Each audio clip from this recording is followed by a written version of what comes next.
Alors les pharisiens allèrent se consulter sur les moyens de surprendre Jésus par ses propres paroles.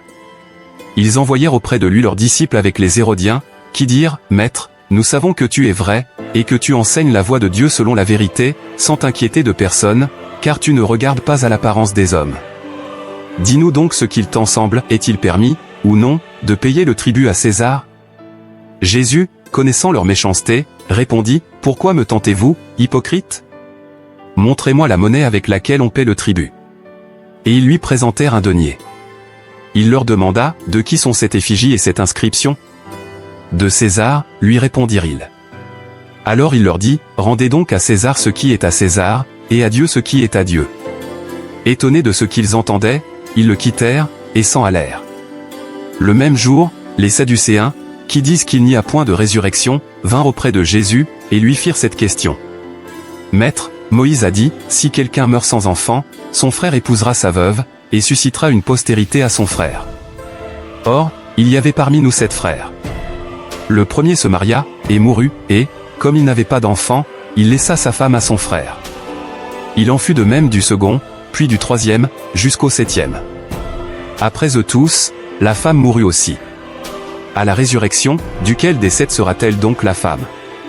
Car tous l'ont eu. Jésus leur répondit, vous êtes dans l'erreur, parce que vous ne comprenez ni les Écritures, ni la puissance de Dieu. Car, à la résurrection, les hommes ne prendront point de femmes, ni les femmes de mari, mais ils seront comme les anges de Dieu dans le ciel. Pour ce qui est de la résurrection des morts, n'avez-vous pas lu ce que Dieu vous a dit? Je suis le Dieu d'Abraham, le Dieu d'Isaac, et le Dieu de Jacob. Dieu n'est pas Dieu des morts, mais des vivants. La foule, qui écoutait, fut frappée de l'enseignement de Jésus. Les pharisiens, ayant appris qu'il avait réduit au silence les Sadducéens, se rassemblèrent. Et l'un d'eux, docteur de la loi, lui fit cette question, pour l'éprouver. Maître, quel est le plus grand commandement de la loi? Jésus lui répondit, tu aimeras le Seigneur, ton Dieu, de tout ton cœur, de toute ton âme, et de toute ta pensée. C'est le premier et le plus grand commandement. Et voici le second, qui lui est semblable, tu aimeras ton prochain comme toi-même. De ces 2 commandements dépendent toute la loi et les prophètes. Comme les pharisiens étaient assemblés, Jésus les interrogea. En disant, que pensez-vous du Christ? De qui est-il fils? Ils lui répondirent, de David. Et Jésus leur dit, comment donc David, animé par l'Esprit, l'appelle-t-il Seigneur, lorsqu'il dit, le Seigneur a dit à mon Seigneur, assieds-toi à ma droite, jusqu'à ce que je fasse de tes ennemis ton marchepied. Si donc David l'appelle Seigneur, comment est-il son fils? Nul ne put lui répondre un mot. Et, depuis ce jour, personne n'osa plus lui proposer des questions.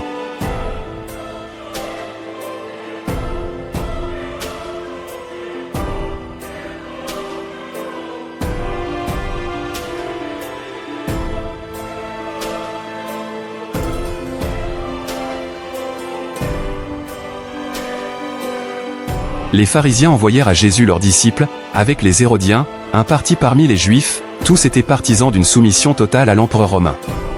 Bien qu'opposés l'un à l'autre, ces partis se sont rejoints, pour s'opposer à Christ. Ce qu'il annonçait à son sujet était juste, le savait-il vraiment?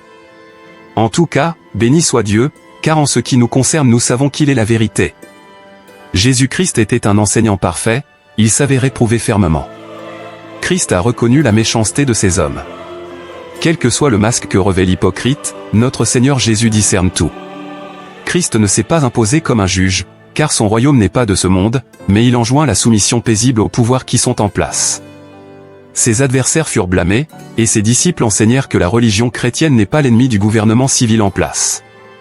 Christ est, et sera toujours, un sujet d'étonnement, non seulement pour ses amis, mais aussi pour ses ennemis. Tous admirent sa sagesse, mais peu s'y soumettent, tous reconnaissent sa puissance, mais peu acceptent de lui obéir. La doctrine de Christ déplut aux Sadducéens irréligieux, ainsi qu'aux pharisiens et aux Hérodiens. Elle annonçait les grandes vérités de la résurrection et celles d'un royaume futur, plus qu'elles n'avaient jamais été révélées. Il est vain de chercher à contester systématiquement l'état des choses ici-bas, ni ce qui prendra place dans le futur. Que la vérité soit claire, et elle apparaîtra dans toute sa force. Ayant ainsi réduit au silence les incroyants, notre Seigneur a continué de montrer la vérité de la doctrine de la résurrection, à partir des livres de Moïse. Dieu a déclaré à Moïse qu'il était le Dieu des patriarches, morts depuis bien longtemps. Ceci montre qu'ils étaient alors capables de jouir de ses faveurs, et prouve que la doctrine de la résurrection est clairement enseignée dans l'Ancien Testament, comme dans le Nouveau. Mais cette doctrine était jusqu'alors partiellement masquée, pour être complètement révélée, après la résurrection de Christ, celui qui allait être les prémices de ceux qui étaient endormis. Toute erreur provient de la méconnaissance des Écritures et de la puissance divine. Dans ce monde, la mort enlève chacun, l'un après l'autre, ainsi se terminent toutes les espérances terrestres, les joies, les peines, etc. Combien sont misérables ceux qui n'ont aucune espérance dans l'au-delà, une fois dans la tombe. Un docteur de la loi posa une question à notre Seigneur pour l'éprouver, tant sur ses connaissances, que sur son jugement. L'amour pour Dieu est le premier et le plus grand commandement, l'essentiel de la première table de la loi. Notre amour pour Dieu doit être sincère, il ne doit pas être constitué uniquement de paroles. Notre amour sera toujours bien modeste, comparé à celui du Seigneur pour nous, nous devons en conséquence, engager tous les moyens dont dispose notre âme pour nous tourner vers lui, dans la consécration. Aimer notre prochain comme nous-mêmes est le deuxième grand commandement. L'amour du « moi », source des plus grands péchés, doit être étouffé, il doit être chassé et mortifié. Il existe, malgré tout, un amour de notre propre personne, qui régit le plus grand de nos devoirs, celui de nous préoccuper du salut de notre âme et de notre être. Nous devons aimer notre prochain avec la même ferveur et la même droiture que nous-mêmes. Dans de nombreux cas nous devrions faire abnégation de nous-mêmes, pour le bien des autres. Que ces deux commandements puissent façonner nos cœurs. Après que Christ eut confondu ses ennemis, il leur demanda quelle était leur pensée au sujet du Messie qui était promis. Comment peut-il être à la fois le fils de David et en même temps son Seigneur? Il cite à ce sujet Psaume 110, verset 1. Si le Christ ne devait être qu'un simple homme, existant bien longtemps après la mort de David, comment son aïeul pouvait-il l'appeler « Seigneur » ? Les pharisiens ne purent répondre à cette question. Nul ne peut résoudre cette difficulté, sinon celui qui accepte le Messie, en tant que fils de Dieu, et Seigneur de David, doté de la même autorité que celle du Père. Christ a revêtu la nature humaine, et fut ainsi Dieu, manifesté en chair. Dans ce sens, il est le Fils de l'homme, le Fils de David. Il nous appartient de nous demander sérieusement, avant tout, que pensons-nous de Christ? Est-il à la fois glorieux à nos yeux, et précieux à nos cœurs? Puisse-t-il être notre joie, notre confiance, notre tout? Puissions-nous devenir de jour en jour, semblables à lui, et de plus en plus dévoués à son service.